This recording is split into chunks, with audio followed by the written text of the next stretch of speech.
은혜 받을 하나님의 말씀은 잠언 25장 1절에서 13절까지의 말씀입니다. 잠언 25장 1절에서 13절까지의 말씀 찾으셨으면 교독하겠습니다. 제가 먼저 읽습니다.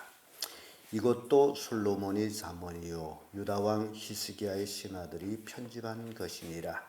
이를 숨기는 것은 하나님의 영화요 이를 살피는 것은 왕의 영화니라. 하늘의 높음과 땅의 깊음같이 왕의 마음은 헤아릴 수 없느니라. 은에서 지기를 제어하라. 그리하면 장세기에 쓸만한 그릇이 나올 것이요. 왕 앞에서 악한 자들을 제하라. 그리하면 그 이가 의로 말미암아 견고히 서리라. 왕 앞에서 스스로 승제하지 말며 대인의 자리에 서지 마라. 이는 사람이 너더러 이리로 올라오라 하는 것이 내 눈에 보이는 귀인 앞에서 저리로 내려가라 하는 것보다 나음이니라. 너는 서로 일어나서 다투지 마라. 마침내 내가 이웃에게 욕을 보게 될 때에 내가 어찌할 줄 알지 못할 것 같으니라. 너는 이웃과 다투거든 변론만 하고 남의 은밀한 일을 누설하지 말라. 듣는 자가 너를 꾸짖을 터이요 또 세우기 위해서 떠나기 하지 않는다. 경우에 합당한 말은 아로 새긴 은쟁반의 금사관이라. 슬기로운 자의 책망은 청정함을 위해 근거리와 전승장치니라. 충성된 사자는 그를 보낸 이에게 마치 추수 아래 얼음 냉수 같아서 능히 그 주의 마음을 시원케 하느니라. 아멘. 이 말씀으로 지혜로운 사람 이런 제목으로 말씀을 나누겠습니다. 이 성경은 꼭 두 종류의 사람을 이제 말하고 또 우리에게 보여주고 있습니다. 그래서 지혜로운 사람이 있느냐 하게 되면 반대로 어떤 사람이 있어요? 어리석은 사람이 있습니다. 또 명철한 사람이 있느냐 하면 또 미련하고 아둔한 사람이 있습니다. 그래서 하나님은 하나님의 자녀들이 이 땅에 살아가는 동안에 지혜로운 사람들이 되기를 원합니다. 그런데 신약 성경에 와서는 우리에게 고린도전서에 가보면 십자가가 지혜라고 가르쳐주고 있습니다. 그래서 십자가가 왜 지혜가 되느냐라고 생각해 봤더니 십자가 앞에서 우리가 할 수 있는 일이 있습니다. 예수님께서 아무든지 나를 따라오려거든 자기 십자가를 지고 나를 쫓으라 그렇게 말씀합니다. 왜 예수님이 우리를 향해서 십자가를 지라고 했을까? 그것이 왜 바울은 지혜가 된다고 말씀하고 있을까? 십자가 지고 뭐 하는 거예요? 죽는 거죠. 그게 지혜라는 겁니다. 내가 사는 것이 지혜가 아니고 내가 죽는 것이 지혜다. 그래서 예수님이 십자가에 달려서 죽으셨어요. 그것이 마귀를 없이는 지혜였습니다. 그래서 세상 사람들이 생각하는 지혜와 하나님의 지혜는 이렇게 다르다라는 것을 우리에게 깨우쳐 주고 있습니다. 그래서 우리 성경 공부하신 분들은 알게 될 겁니다. 내가 죽어야 가정이 살고 내가 죽어야 교회가 산다라는 것. 예수님께서도 하늘의 밀이 땅에 떨어져 죽지 아니하면 그대로 있거니와 죽으면 많은 열매를 맺느니라고 가르치고 있습니다. 그래서 오늘날 그리스도인들이 지혜가 뭐라고요? 십자가를 지고 죽는 것이다. 그런데 이 십자가를 진다라는 것들이 사람들이 개념상 자기 어려움을 당하는 것이 십자가라고 그렇게 말하는 사람들이 있어요. 그게 아닙니다. 십자가를 지었다라는 건 어려움이 아니고 죽는 거예요. 물론 십자가를 지고 골고다를 향해 가는 그 어려운 길이 있었습니다만은 결과는 뭐예요? 죽는 거죠. 그래서 예수님은 자기를 따르는 자들에게 십자가를 지고 나를 따라오너라. 어디까지? 골고다까지 따라가서 죽으면 되는 거예요. 도마라는 제자가 우리도 죽으러 가자라고 외친 적이 있습니다. 그래서 오늘 우리는 이 잠언 25장 1절에서 13절 말씀을 통해 가지고 지혜로운 사람 어떤 사람이냐 오늘 본문을 통해서 한번 살펴보도록 합니다. 그 첫째가 겸손한 사람입니다. 겸손. 6절의 말씀 보면 왕 앞에서 스스로 높은 채 하지 말며 대인의 자리에 서지 말라라는 말씀이 있습니다. 이 정치계에는 이 서열이 분명합니다. 그래서 여러분들이 좀 더 이렇게 텔레비전 뉴스를 보면서 정치인들이 행보를 살펴보면 그 서열이 어떻게 서야 되는지를 볼 수가 있어요. 예를 들어서 대통령이 어디로 지금 가고 있는데 그 뒤에 보좌관들이 대통령 앞으로 먼저 가거나 같이 걸어가거나 그러면 안 됩니다. 그게 여러분들이 그런 걸 보면서 깨우침을 받아야 돼요. 설 자리, 앉을 자리가 각기 달라요. 허물이 없는 친구일지라도 다릅니다. 그게 지혜예요. 근데 그런 지혜가 겸손에서 온다라는 거죠. 그래서 여러분 보세요. 왕 앞에서 높은 지 하지 말면 대인의 자리에 서지 말. 대인의 자리, 중국말로 번역이 돼서 대인이에요. 중국말로 따른이죠. 높은 사람 자리에 앉으면 안 되는 거예요. 그러니까 7절의 말씀 보세요. 이는 사람이 너더러 이리로 올라오라 하는 것이 내 눈에 보이는 귀인들 앞에서 저리로 내려가라 하는 것보다 나음이니라. 그러니까 스스로 어느 자리에 가 있기보다는 높은 사람 이리로 올라오세요 하는 것이 더 낫다. 그런데 높은 자리에 앉아 있는 건 저기로 내려가 하게 되면 그 체면이 뭐가 되겠습니까? 그래서 이 겸손한 이 삶이 굉장히 중요한데 왜 겸손해야 되느냐? 3절에 보세요. 하늘이 높음과 땅의 깊음 같이 왕의 마음은 헤아릴 수 없느니라. 그러니까 왕은 마음이 보통 사람하고 달라요. 그래서 우리가 하나님을 섬기듯이 우리가 이 땅에 살아가면서 하나님을 우리는 헤아릴 수가 없습니다. 2절에 이를 숨기는 것은 하나님의 영광이요 이를 살피는 것은 왕의 영환이라고 이렇게 말씀하는데 하나님이 하시는 모든 일들은 우리 인간이 아무리 알고자 해도 알 수가 없어요. 그래서 숨기다라고 이렇게 표현하고 있습니다. 사람이 하나님이 알려준 것 외에는 우리는 하나님을 알 수 없습니다. 그래서 기독교를 다른 말로 하면 계시 종교라 그러죠. 하나님이 자신을 인간에게 계시해 준 것만큼 인간은 하나님을 압니다. 왜냐하면 피조물이 조물주를 어떻게 알 수가 없어요. 그래서 하나님의 그 오묘함은 우리 인간이 성경을 통해서 아는 것 외에는 없습니다. 근데 그 성경도 열심히 연구한 사람들이 이제 알지 대충 알게 되면 또 몰라요. 그래서 가장 문제점이 뭐냐게 되면 사람들이 하나님에 대해서 마치 자기 마음처럼 믿고 있다라는 거예요. 인간은 알고 있다라는 것이 도대체 어느 정도인지 본고 이상을 모릅니다. 그게 인간이에요.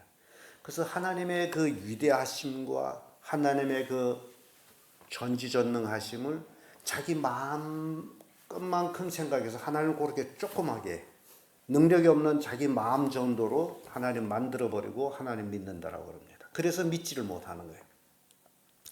하나님이 하실 수 있는 모든 능력을 자기 마음처럼 팍 쫄가놨기 때문에 하나님이 능력 없는 하나님을 자기가 믿고 있는 거예요. 그 이상을 믿을 수가 없기 때문에. 그래서 신앙생활하면서도 신앙이 성숙이 안 되고 하나님께로부터 받아야 될 복을 믿지 못하기 때문에 받지를 못하는 겁니다. 여러분 창세기를 보면서 느껴야 될 게 있다면 태초에 하나님이 천지를 창조하시니라고 이렇게 창세기 1장 1절이 시작이 되죠. 그런데 하나님이 신이 수면에 운행하시니라 하나님의 가라사대 빛이 있으라 하며 빛이 있으고 이렇게 시작이 되잖아요. 그러니까 하나님이 태초에 천지를 창조하실 때의 모습 보니 하나님의 신이 어디에 운행하세요? 수면 위에서 운행하신다. 그리고 이 물이라는 이 존재 속에서 모든 것이 나온다라는 거예요. 그렇죠? 안 그렇습니까? 물 위에 운행하시다 하나님이 빛이 있으면 빛이 있었고, 그러면서 물에서 무티 드러나라니 드러나고, 또 뭐 바다에 고기 생기라니 생기고 등등등등 모든 것이 물 속에서 나오는 것들을 보게 된단 말이죠. 그렇다면 우리 인생도 하나님께서 물 속에서 흙을 만들었고, 그 흙 중에 문지흙 같고 우리를 만들고, 모든 것이 이렇게 주어지는 모습을 보면서 우리 인간은 상상도 못할 하나님의 능력을 여러분들이 경험해야 된다는 겁니다. 요즘 물이 많이 오염이 됐다 해가지고 이제 거의 집집마다 이제 정수기를 안장해서 쓰고 있는데, 눈으로 보기에는 물이 얼마나 깨끗합니까? 수도물이. 근데 정수기 필터를 통해서 보게 되면 그 물의 깡치가 얼마나 많아요. 덜컬이 앉을 정도로 그렇습니다. 근데 눈에 보이지 않는 것들이 그렇게 물속에 많다라는 거예요. 그러니까 어떤 분들은 물속에서 뭐 기름도 빼내고, 어떤 분들은 물속에서 뭐 금속도 빼내고, 그런 과학자들이 있어요. 그러니까 이게 하나님의 창조의 원리 속에서 모든 것이 이루어질 수 있는, 아무것도 없는 것 같은데 된다라는 거예요. 그러니까 우리가 하나님의 능력, 그 위대하신 능력을 내가 거짓말처럼 말해도 거짓말이 되지 않습니다. 하나님은 그 이상이에요. 그러니 여러분들이 하나님을 믿을 때에 정말 하나님의 그 능력을 확실하게 믿으시길 바랍니다. 그러면 여러분 인생이 달라져요. 믿지 못하기 때문에 아직도 고인생으로 사는 겁니다. 그래서 하나님 앞에 정말 지혜로운 사람이 되기 위해서는 우리가 이렇게 겸손한 사람이에요. 하나님이 최고. 그런 겸손을 가지기를 바랍니다. 베드로전서 5장 6절을 보면, 그러므로 하나님의 능하신 손 아래서 겸손하라. 때가 되면 너희를 높이시리라 라는 말씀이 나옵니다. 우리가 굉장히 겸손해야 됩니다. 4절 5절의 말씀 보면, 은에서 찢기를 제하라. 그리하면 장색이 쓸만한 그릇이 나올 것이요 라는 말씀이 나오죠. 은은 연단하면 연단할수록 더 은이 나옵니다. 이게 찢기를 제하는 거예요.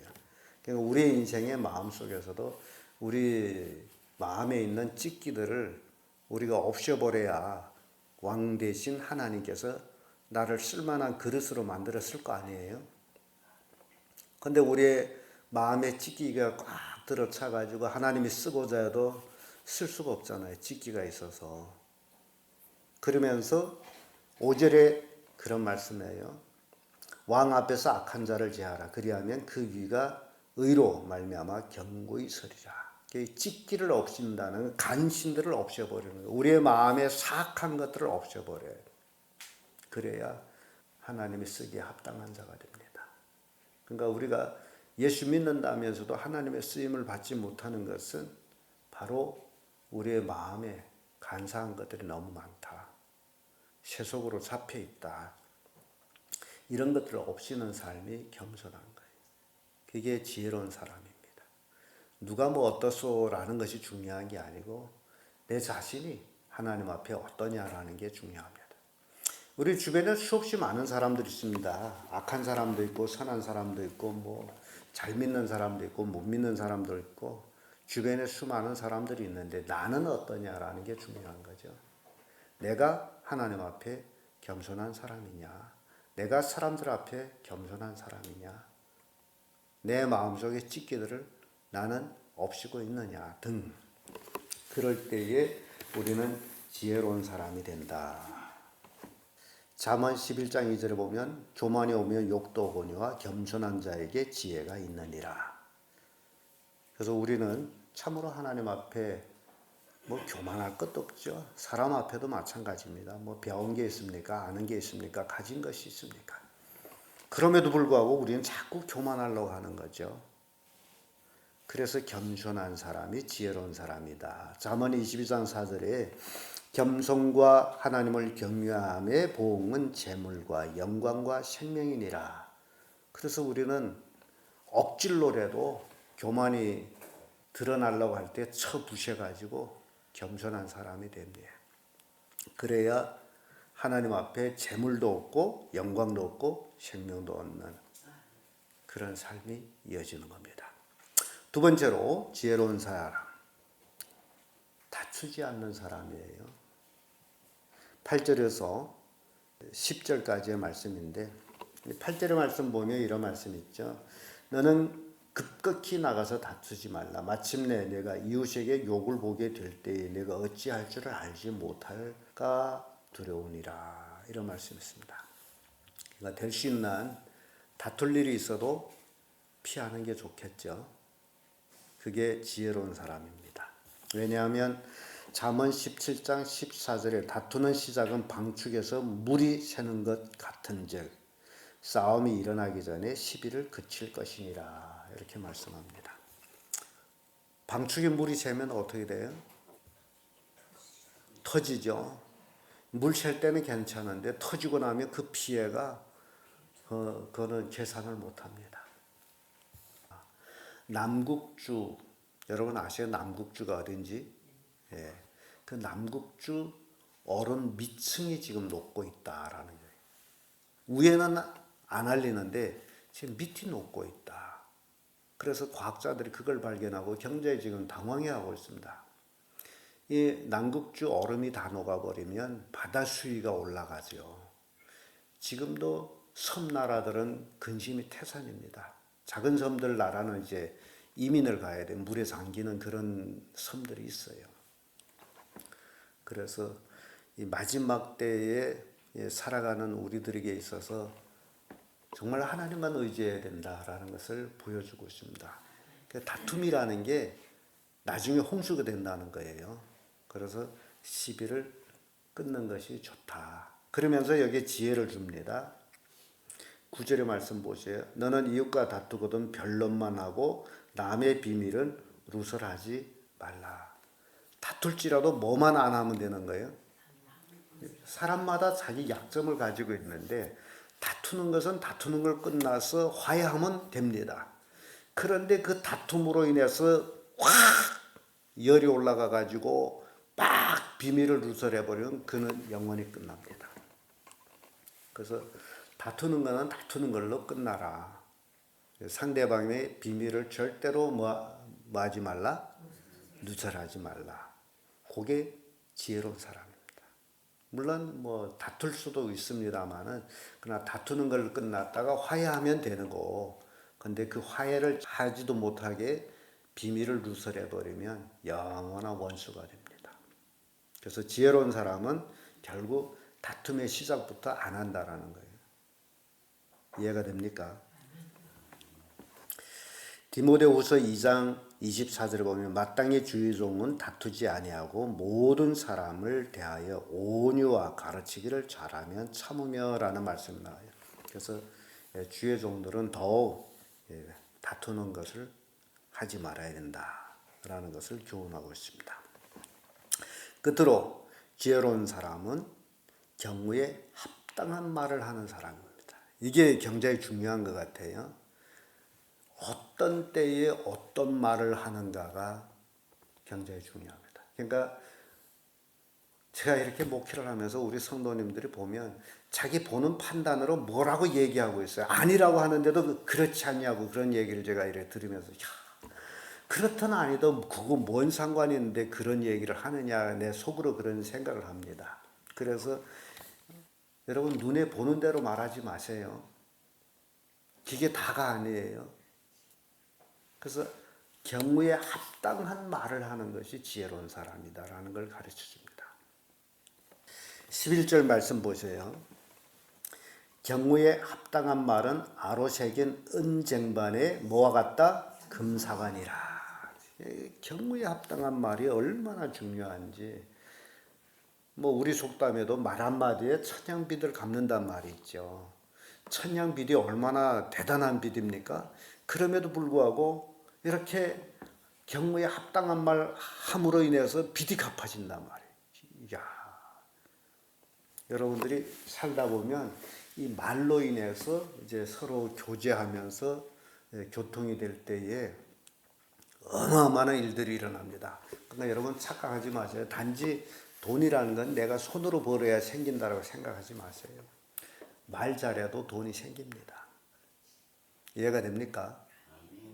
그러니 지혜로운 사람이 돼야죠. 경우에 합당한 말을 해야죠. 경우에 합당치 않는 말을 하게 되면 욕을 당합니다. 여러분들이 구약성경 보세요. 전쟁판에서 전쟁 소식을 전할 때도 잘못 전하게 되면 전하고 나서도 목이 날아납니다. 기쁜 소식을 전하는가 나쁜 소식을 전하는 이게 달라요. 그래서 우리가 말할 때도 상대방이 이 말을 들으면서 즐거울 것이냐 아닐 것이냐라는 것까지도 생각하고 얘기해야 됩니다. 자기 보는 대로 툭툭툭툭 얘기하는 건 지혜가 없어서 그렇습니다. 지혜로운 사람은 어떤 경우든지 그 경우에 합당한 말을 하게 되는 사람. 잠언 15장 23절에 사람은 그 입의 대답으로 말미암아 기쁨을 얻나니 때에 맞는 말이 얼마나 아름다운고 그렇게 말씀합니다. 입술의 열매를 먹게 돼 있어요. 그래서 정말 말을 잘해야 됩니다. 이사야 50장 4절에 보면 주 여호와께서 학자의 혀를 내게 주사 나로 곰핏한 자를 말로 어떻게 도와줄 줄을 알게 하시고 아침마다 깨우치시되 나의 귀를 깨우치사 학자같이 알아듣게 하시도다. 그래서 여러분들이요, 우리 혀가 뭐와 같이 되어야 돼요? 학자같이 듣는 사람을 깨우쳐주는 그런 말을 할 수 있도록, 그러기 위해서는 우리는 하나님의 지혜를 가져야죠. 하나님 말씀을 열심히 읽어야 되고 하나님 말씀 속에서 우리가 살아가야 됩니다. 그러면 정말 지혜로운 사람이 돼요. 하나님 말씀 떠나서는 절대로 지혜로운 사람이 될 수가 없습니다. 전도서 10장 12절에 지혜자의 입의 말은 은혜로우나 우매자의 입술은 자기를 삼키나니 라는 말씀입니다. 그래서 어떤 말을 하느냐가 인생이 이렇게 달라집니다. 그래서 지혜로운 사람은 경우에 합당한 말을 하는 자다. 여러분들도 그런 자들이 되기를 바랍니다. 13절에 보세요. 충성된 사자는 그를 보낸 이에게 마치 추수한 날의 얼음 냉수 같아서 능히 그 주인의 마음을 시원케 하느니라. 경우에 합당한 말을 할 줄 아는 자가 충성스러운 자예요. 간신이 아니라는 겁니다. 이런 자는 왕의 마음을 시원케 하는 자들이다. 그래서 오늘 우리는 잠언 25장 1절에서 13절의 말씀을 통해서 지혜로운 사람이 어떤 사람이냐 살펴봤으므로 나는 어떤 사람이 되어야 돼요? 들은 그대로 지혜로운 사람이 되어야 됩니다. 그래서 지혜로운 사람이 되려면 우리는 의식적으로 겸손한 사람이 되어야 되고 다투지 않는 사람이 되어야 되고 경우에 합당한 말을 하는 그런 사람이 될 때에 참으로 우리는 지혜로운 사람이 된다 라는 교훈을 두고 있습니다. 기도하겠습니다.